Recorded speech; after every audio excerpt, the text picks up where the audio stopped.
Well, Simeon Rice was he was a guy that I don't think many people understood. You know, it was a little over my head, but you know, again, the guy would come to play football. He was a physical specimen with a combination of size and speed at the defensive end position, which made him a nightmare to game plan for. But he knew how to use it too, with exceptional quickness and a wingspan that was just unfair. Simeon Rice was a pass-rushing machine. If the blocker was a millisecond too slow, he was going to get the edge. And while the QB may have had a blindside hit in his near future, it was more likely to be a fumble, because Rice was a master at locating and knocking the ball out of the quarterback's hands with his long arms.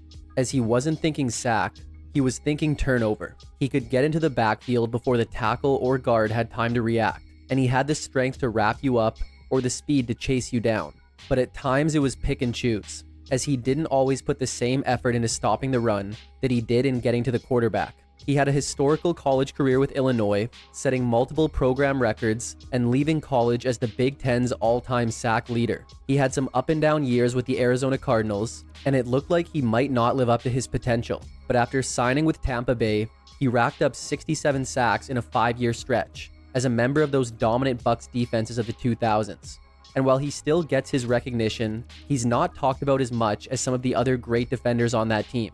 Yet as of 2024, he's top 25 all-time in career sacks. So it's safe to say the Bucs defense wouldn't have been the same without Simeon Rice. Let's jog your memory. A Chicago native, Simeon Rice's physical gifts were apparent from an early age. And when it came time for high school, his father would elect to send him to football powerhouse Mount Carmel, which was about an hour away from Rice's home. So Rice would have no distractions and could fully commit to maximizing his incredible talent.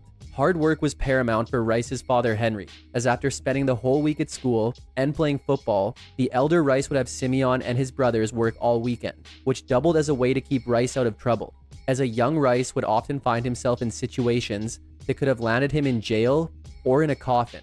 But when it came to football, Rice wanted to be a star like Walter Payton, spending his freshman and sophomore years at Mount Carmel playing running back. But by his junior year, with Rice now standing well over 6 feet, he was just too big to play in the backfield. So his coach moved him to tight end, and he hated it, as he would deliberately drop passes and refuse to play altogether, leading to him being benched most of his junior year. But then, when Coach Frank Lenti told him he'd be playing on the defensive line as a senior, Rice didn't argue. He just wanted to play. And he would, as he was a dominant defender throughout his senior year, even forcing a crucial fumble in the state championship game. And now Rice had the recruiters coming, but he wouldn't stray too far from home, as he accepted a scholarship offer to Illinois for the 1992 NCAA season. And I'll have to go through his college career in more of a summarization, not for a lack of footage, but because I couldn't find his detailed season-by-season stats. All I could find were the milestones he reached and records he broke, and there were a lot. Illinois had only captured 2 conference titles in the past 30 years, but Rice's time with Illinois saw him become part of one of the greatest linebacking corps in college football history. Rice joined Dana Howard, John Holisek, and Kevin Hardy, as these 4 wreaked havoc on defense in the early to mid-90s. Even though Rice was a freshman in '92, he would still be a man among boys, racking up 9 sacks, which would be an Illinois freshman record, as he earned second-team All-Big Ten honors and was named the Big Ten Freshman of the Year for a 6-5-1 Illini team. His sophomore year was much of the same, as he would record another 8 sacks en route to being named first-team All-Big Ten, and even getting honorable mention All-American recognition for a 5-6 Illini team. 1994 saw Illinois roll out one of the most dominant defenses in the nation, led by their incredible linebackers, as the defense would allow just 13 points per game. Rice began the '94 season by destroying Washington State with a school record 5 sacks, along with a blocked field goal and a forced fumble which he recovered. As when the season came to an end, he had recorded a school record 16 sacks and 20 total tackles for a loss, while forcing 4 fumbles, as he would again be named first-team All-Big Ten and a first-team All-American for a 7-5 Illini team who would win the Liberty Bowl. A guaranteed first-round pick, Rice went back and forth with returning to Illinois or entering the draft, yet he would decide to go pro. But he had missed the deadline to enter the draft by just an hour, so Rice would return as a senior in '95 and entered the season with 33 career sacks, which was already a program record. Yet Mike Mesner's Big Ten record of 36 was in sight. And during his junior season, Rice had done things that his defensive coordinator had only seen Lawrence Taylor do, while his head coach would call him the Red Grange of defense due to his speed and agility. So the Big Ten sack record wasn't a matter of if, it was a matter of when. And he shattered the record, as when his senior season came to an end, he was again a first-team All-Big Ten selection and a first-team All-American, as well as the winner of the Jack Lambert Award for a 5-5-1 Illini team, as he would finish his career with overall totals of 44.5 sacks and 69 tackles for a loss, which were both Big Ten records, as well as a school record 13 forced fumbles. And this year, Rice would get his name in on time for the NFL draft. Yet for as good of a prospect he was, there were still concerns around his commitment to every facet of defense, specifically the run. But his upside was undeniable, and Rice wouldn't be waiting long to hear his name called. With the third choice in the first round, the Arizona Cardinals select Simeon Rice, defensive end, Illinois. One pick after his teammate Kevin Hardy, the Cardinals took Rice third overall.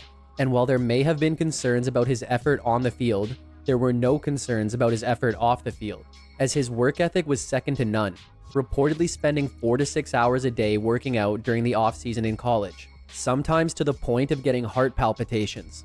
Rice would miss training camp due to a contract holdout before finally signing a 4-year, $9.5 million deal in mid-August, as he was set to join a Cardinals team who hadn't had a winning season since 1984, and who had just hired longtime Bears defensive coordinator Vince Tobin as their head coach. And under Tobin, the Cards ran a 4-3 defense, which wouldn't be ideal for a pass-rushing linebacker like Rice had been in college, but he was also 6'5" and 260 pounds, yet still ran a 4.5 40, so he would be shifted to defensive end and join Pro Bowler Eric Swan on the line, as Rice immediately became one of the best defenders on a defense led by All-Pro corner Aeneas Williams.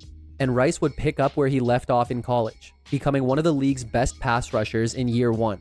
The first play of his career against Indianapolis would see him tackle All-Pro running back Marshall Faulk for a 2-yard loss. Then he would record at least 1 sack in each of the next 4 games, as overall he would have 9 games with at least 1 sack, including 3 multi-sack games, while also forcing a fumble and recording a career-high 52 combined tackles. So it wasn't a big surprise when Rice was named All-Rookie and the consensus Defensive Rookie of the Year, as his 12.5 sacks this season would even tie a then-rookie record set by San Diego's Leslie O'Neal in 1986. And while Rice hit the ground running in 96, the same couldn't be said for the Cards' entire defense, as they finished bottom 5 in points allowed and weren't much better at scoring points. And although they would finish with a decent 7-9 record, it wouldn't be enough for the playoffs, as Rice's rookie year had ended with him recording 52 combined tackles, 12.5 sacks, and a forced fumble. The Cardinals would get some good years from young players in 1997. On offense, they had drafted rookie quarterback Jake Plummer, and on defense, they would get a much improved season from second-year linebacker Ronald McKinnon. Yet Rice would not be able to improve on his rookie year. However, he had also missed the entire preseason with what was diagnosed as a post-viral syndrome. Initially, Rice looked like he was going to be even better in 97, as he recorded 3 sacks in his first 2 games, which included an 8-tackle, 2-sack performance in a Week 2 defeat of Dallas. But over the rest of the season, he would only record 2 more sacks, and his 5 total sacks may have seemed disappointing, but it wasn't as if he was not getting to the quarterback, as he would record a team-high 18 hurries this year, which included 5 QB hurries in a Week 13 win over Baltimore, with Rice going up against All-Pro tackle Jonathan Ogden. And he would force 2 turnovers, with 1 forced fumble and his first career interception in a Week 8 loss to Philly. But this was one of many losses, as their defense continued to be one of the league's worst, and their passing offense suffered with the rookie Plummer adjusting to the league. So after 7 wins in 96, they would only manage 4 wins in 97, again missing the playoffs, with year 2 seeing Rice rack up 47 combined tackles, 5 sacks, 1 forced fumble, and 1 interception. But 1998 would be a year to remember for the Arizona Cardinals.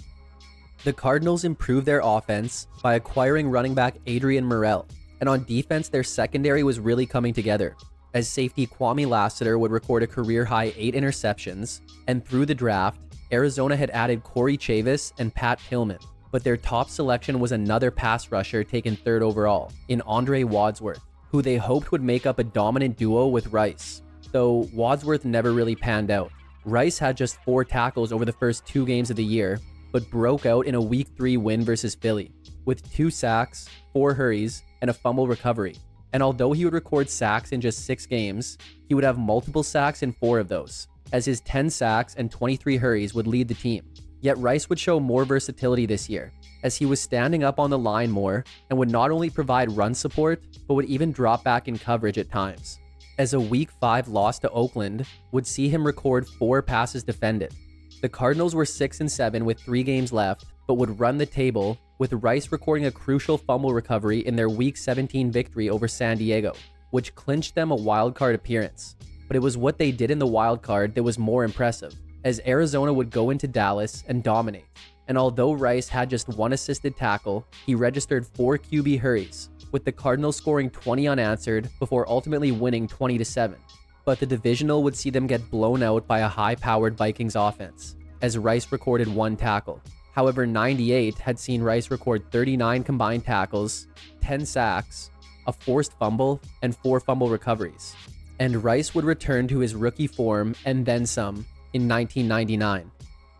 Arizona hoped to build on their great season, but a much worse rushing attack and a rough year from Plummer led to them being arguably the worst offense in the league. And while Rice would go off, the defense as a whole wasn't great.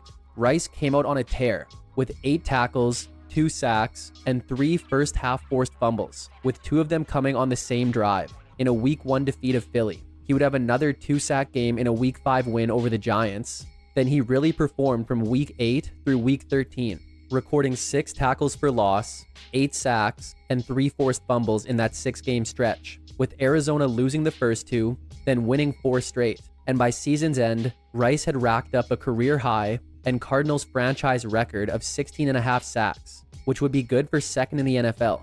And his 5 forced fumbles would also be top 5, leading to him being voted to the Pro Bowl and also being named a 2nd-team All-Pro. But that 4-game win streak the Cardinals had coming out of Week 13 would be the last time they won, as they would drop their final 4 games of the season and overall finish with just a 6-10 record and miss the playoffs, with Rice's career year seeing him rack up 16.5 sacks, 12 tackles for loss, 5 forced fumbles, and a fumble recovery. But after his career season, Rice was set to be a free agent, and he was ready to get paid. Rice was still a Cardinal going into the 2000 season, but he wasn't on the field Week 1, and this was due to more contract issues. Rice was expecting a big contract, but instead had been franchise tagged by Arizona, and initially refused to sign what would end up being a 1-year, $4.25 million offer. He would finally agree after the Cardinals' Week 1 loss to the Giants, in which they didn't record a sack, but he had also reportedly been scolded by the Cardinals' GM, which would further delay his signing. But the 99 season would seem great, compared to the season the Cardinals were going to put together in 2000. Rice would play in the remaining 15 games this year, but only started 11 of them, and struggled with a shoulder injury in the second half of the season. He would record a sack in his first game back in a Week 2 win over Dallas, but would record just 1 more sack over the next 8 weeks. Ironically, his best stretch would come in 3 games he didn't start, from Week 10 through Week 12, as he would record 4.5 of his team-leading 7.5 sacks this season, including a 3-sack performance in a Week 12 loss to Philly. But the Cardinals would be bottom 3 in points scored and points allowed this year, and after a 2-5 start, Tobin would be fired, and defensive coordinator Dave McGinnis would take over as interim coach. Yet under McGinnis, Arizona would go 1-8 to finish at 3-13 and miss the playoffs, as Rice's 15 games had seen him record 36 combined tackles, 7.5 sacks, and a forced fumble and recovery. But after the way last offseason ended and this season began, it was no secret Rice would be leaving Arizona. On March 22, 2001, the Tampa Bay Buccaneers signed Rice to a 5-year deal worth about $34 million. Up to this point, Rice had played on weaker defensive lines, where some of his line mates' sacks were a direct result of him being double-teamed.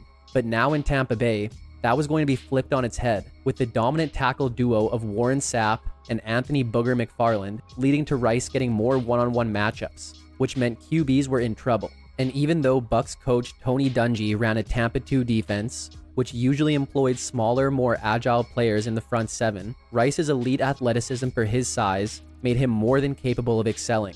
And that's what he would do for the next half-decade. On top of the star-studded defensive line, the entire Bucs defense was full of Canton-bound players, as they featured linebacker Derrick Brooks, cornerback Ronde Barber, and safety John Lynch. And their offense was legit too, as they had also signed former Pro Bowl QB Brad Johnson over the offseason. While Rice was still producing for the defense over the first half of the 0-1 season, characterized by a 7-tackle performance with 4 tackles for a loss in Week 5 versus Tennessee, he wasn't providing the Bucs with the pass-rushing presence they thought they were getting. But over the second half of the year, he was like a magnet getting to the QB. His final 9 games would see him record 10 of his team-leading 11 sacks and force both of his fumbles on the year. And on top of this, he would tie for 4th on the team with 8 passes defended. And over those 9 weeks, the Bucs would go 6-3, getting them to a 9-7 record, which would be enough for a wildcard berth versus Philly. Rice had a dominant performance with 7 total tackles, 2 sacks, and a forced fumble. But the Bucs defense allowed 24 points, and their offense couldn't get anything going, never finding the end zone and giving up a pick 6 in a 31-9 loss. As Rice's first year in Tampa had seen him rack up 44 combined tackles, 16 tackles for loss, 11 sacks, and 8 passes defended. But Dungy was out after the season, and the Bucs would trade for John Gruden, and this coaching acquisition would be exactly what they needed. After allowing 17.5 points last year, the Bucs defense this year would allow less than 12.5, which was tops in the league, allowing 10 or less points in 9 games this season. Rice failed to record a sack in his first 2 games, but in Week 3 he would record his first sack, along with 3 passes defended and an interception in a win over St. Louis. He would then add another sack and a half in a Week 5 defeat of Atlanta, and another sack in a Week 7 loss to Philly. But after this loss, Rice would put together one of the greatest pass rush stretches of all time. He would record 2 sacks in each of the following 4 games, versus Carolina, Minnesota, Carolina again, and Green Bay. Then in Week 13, he would record 3 sacks and a safety versus New Orleans, marking his 5th straight game with at least 2 sacks, which would be an NFL record, as his 15.5 sacks this season would be 2nd in the league.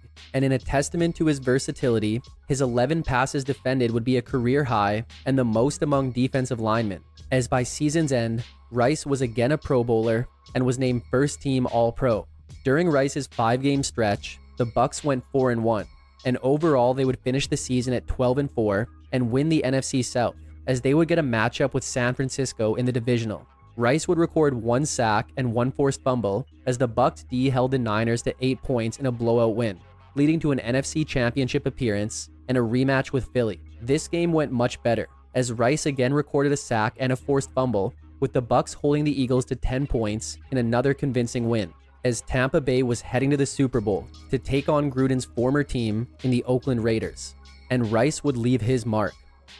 Oakland would put the first points on the board, but after that, it was all Tampa Bay. The Bucs defense would hold the high-powered Raiders offense to less than 270 total yards while forcing 5 turnovers and scoring 3 defensive touchdowns. And Rice wreaked havoc with 5 total tackles, 2 sacks, and another forced fumble, as Tampa Bay won by 27 points. And after 7 years, Rice could call himself a Super Bowl champion, as this season had seen him rack up 41 combined tackles, 12 tackles for a loss, 15.5 sacks, and 11 passes defended. 2003 was much of the same from Rice. He would record at least 1 sack in each of his first 3 games, and after a career-high 4-sack performance in a Week 6 defeat of Washington, he was sitting at 8 sacks after 6 games.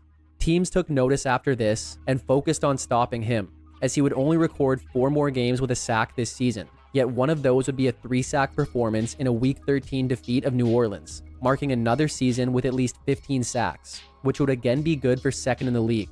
And after forcing no fumbles last year, he was on a mission this year, as he would tie for the league lead with 6 forced fumbles. And for the 3rd straight season, he would record at least 8 passes defended, and a career-high 2 interceptions, as he would make his 3rd career Pro Bowl appearance and be named a 2nd-team All-Pro. But this season was defined by an ongoing feud between receiver Keyshawn Johnson and Gruden, which not only affected the Bucs offense, but also affected team chemistry, as the Bucs would go 3-6 over their final 9 games, leading to a 7-9 finish, which wouldn't even be enough for a playoff appearance, as Rice wrapped up his year with 50 combined tackles, 11 tackles for loss, 15 sacks, 6 forced fumbles, and 2 interceptions. After reaching the mountaintop so recently, the Bucs' steep decline continued in 2004. They had lost both of their top 2 receivers, and their biggest free agent signings on offense were both hampered by injuries all year. But the defense suffered as well. The Bucs elected to let Lynch walk, and McFarland would manage just 8 games this year, while Warren Sapp wasn't even on the line, as he had left in the offseason to sign with Oakland. Rice wasn't giving the same production over the first 10 games of the season, as he had recorded just 5 sacks, with his best game up to that point being a 2-sack performance in a Week 7 defeat of Chicago. But he came on from Week 12 through Week 15, as he would record 6 sacks in that 4-game stretch, which included a 3-sack performance in a loss to the Saints, as he would record 12 sacks this season, which would still be a top 5 mark in the league. But his most important sack came during a Week 13 defeat of Atlanta, when early in the second quarter, Rice would record his 100th career sack in his 139th career game. The entire Bucs defense was still top 10, but they had taken a step back, and their offense was much worse, as Tampa wouldn't get their first win until Week 5, and then would end the season on a 4-game losing streak, finishing with a 5-11 record and again missing the playoffs, as Rice's season ended with him racking up 46 combined tackles, 12 tackles for loss, 12 sacks, and 5 passes defended. But 2005 would be a resurgent season for Tampa Bay. The Bucs boasted an improved offense in 05 due to a healthy season from Joey Galloway and a standout rookie year from running back Carnell Cadillac Williams. Derrick Brooks and Ronde Barber would get most of the recognition on the defensive side of the ball, as they were both named first-team All-Pro. But Rice was doing his usual work and would have arguably the most consistent season of his career. He would record a sack in 5 of his first 6 games, and after those 6 games, the Bucs were sitting at 5-1. He would then be benched in Week 8 for missing a team meeting, as they lost to San Francisco, which would mark his first missed game in 5 years and just the second of his 10-year career. But after this, he would record at least 1 sack in 6 of his final 9 games, which included 3 games with 2 sacks, as when the season came to an end, he had recorded sacks in 11 games, and his 14 total sacks would be a top 3 mark in the league, while his 6 forced fumbles would tie for second in the league. And although the Bucs would cool down after their 5-1 start, they would still go 6-4 the rest of the way, as their 11-5 record would get them a return to the playoffs and the division crown, leading to a wildcard matchup with Washington. But turnovers would do the Bucs in, as Washington got out to a quick 2-score lead. Rice again would up his play in the postseason, as he recorded 6 total tackles and a sack. But the Bucs couldn't pull out the win, as Rice's season ended with him recording 40 combined tackles, 12 tackles for loss, 14 sacks, and 6 forced fumbles. But after years of domination, Rice's time at the top came to its end during the 06 season. Rice had started the first 8 games of the year, yet was underperforming. He had already forced 4 fumbles, but he also had just 2 sacks over the first half of the season. However, it was mostly due to a lingering shoulder injury, which really hindered his ability to get off blocks and wrap up on tackles. So Gruden would place him on the inactive list in Week 10. Then by Week 12, he was on IR, effectively ending his season, as there was belief he would be needing surgery to repair his shoulder. With this marking the first season in Rice's time with the Bucs that he didn't record at least 11 sacks. But the Bucs weren't going to the playoffs anyway, as they were 2-6 during Rice's time on the field and would ultimately finish at 4-12, as Rice's 8 games saw him record 20 combined tackles, 4 tackles for loss, 2 sacks, and 4 forced fumbles. But now the 2007 season would see Rice on the move quite a bit. When Bucs training camp started, Rice wasn't there, as he wasn't on the team anymore. Rice had undergone his mandatory physical prior to training camp, but he would fail it, with the reason being due to the same shoulder injury from last year, and the Bucs would decide to cut ties with the veteran pass rusher. But this was also a cost-cutting move, as Rice had one of the largest cap hits on the roster, and Tampa had essentially drafted his replacement in Gaines Adams, and knew they would have to pay him. So Rice became expendable, as after nearly 70 sacks in 6 years with Tampa and 121 career sacks, Rice was a free agent. But about a week before the season started, he would sign a 1-year deal with Denver, as they hoped he could upgrade their pass rush. But unfortunately, he would instead give them an uneventful first half of the season, playing in 6 of 8 games while recording no sacks and just 7 total tackles. And then he was released on November 9th. Yet just a few days later, he would sign on with the Colts team who had just lost Dwight Freeney for the season. But after just 2 weeks and his final career sack, Rice was again released, as this year had seen him appear in 8 games for 2 teams, recording 8 total tackles and 1 sack. And that would mark the end of Rice's time in the NFL. In later interviews, Rice would express regret for trying to force himself to play through injury in 07 instead of sitting out and letting it heal, as by the time he was actually healed in 08 and felt ready to play, teams weren't interested due to his final 2 seasons. He would sign on with the UFL's New York Sentinels for the 09 season, but nothing would come from it, as he would instead transition to a career in music, film, and entertainment. Simeon Rice is nowhere near a complete unknown, and he won't be forgotten by NFL fans, but he does seem to have been overlooked over the years since his retirement. His college career is stuff of legend, and it wasn't just the numbers he put up, it was how he did it, as he played with so much energy and aggression, and it often looked like he wanted to take your head off. He spent the first half of his career on some bad Cardinals teams, and even though he was a focus of every team's game plan during those years, he still racked up over 50 sacks in that half-decade. Then after joining one of the league's greatest defenses for the second half of his career, he became one of the best pass rushers in the league over a 6-year stretch, racking up nearly 70 sacks. Sadly, his legacy ended on a sour note, bouncing around teams and playing at a level that he and fans weren't accustomed to. But Simeon Rice is one of the greatest pass rushers in NFL history, and as of 2024, is a man who has the most sacks in Big Ten history and a man with 122 career sacks in the NFL, but has yet to be inducted into the College or Pro Football Hall of Fame. And hopefully for people watching this video in the future, those statements will no longer be true. But that's it for today's episode on Simeon Rice. Hope you enjoyed it, and make sure to subscribe for more videos like this one. If you liked it, check out this one on his draft mate and teammate, or this one on another former Cardinal. Thanks for watching, and see you next time.